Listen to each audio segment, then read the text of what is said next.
একাই 5 বাংলাদেশি ব্যাটারদের শিকার করলেন মোহাম্মদ সামি, সঙ্গে করলেন 3টি বিশ্ব রেকর্ড, যা ভারতবাসীর জন্য সত্যি অনেক বড় একটা গর্বের।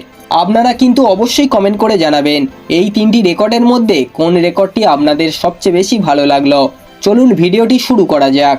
আইসিসি ইভেন্টে মাঠে নামতেই জ্বলে উঠলেন ভারতের তারকা পেসার মোহাম্মদ সামি। ওডিআই বিশ্বকাপে যে ফর্মে পাওয়া গিয়েছিল সামিকে, চ্যাম্পিয়ন ট্রফিতে সেই ছন্দেই পাওয়া গেল সামিকে। বাংলাদেশের বিরুদ্ধে প্রথম একদিনের ম্যাচে একাই 5 উইকেট নিলেন মোহাম্মদ সামি। তার শিকারের তালিকায় রয়েছেন সৌম্য সরকার, মেহেদী হাসান মিরাজ, জাকের আলী, তানজিব হাসান সাকিব ও তাসকিন আহমেদ। বাংলাদেশের বিরুদ্ধে 5 উইকেট নেওয়ার পাশাপাশি 3টি বিশ্ব রেকর্ডও গড়লেন মোহাম্মদ সামি। আন্তর্জাতিক একদিনের ক্রিকেটে সবচেয়ে কম বল করে 200 উইকেট নেওয়ার নিরিখে প্রথম স্থানে উঠে এলেন মোহাম্মদ সামি। ওডিআই ক্রিকেটে এই রেকর্ড আগে ছিল মিচেল স্টার্কের।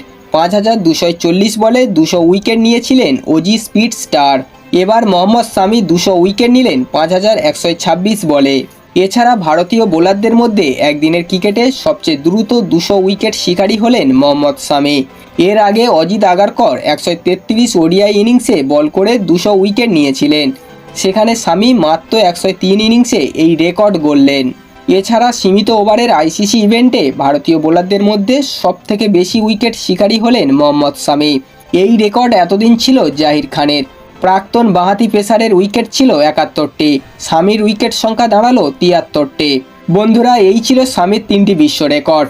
এই 3টি রেকর্ডের মধ্যে কোন রেকর্ডটি আপনাদের সবচেয়ে বেশি ভালো লাগলো অবশ্যই কমেন্ট করে জানাবেন। ভিডিওটি ভালো লাগলে একটা লাইক করে দেবেন এবং এই ধরনের ক্রিকেট নিউজ সবার আগে পাওয়ার জন্য চ্যানেলটিকে অবশ্যই সাবস্ক্রাইব করে দেবেন।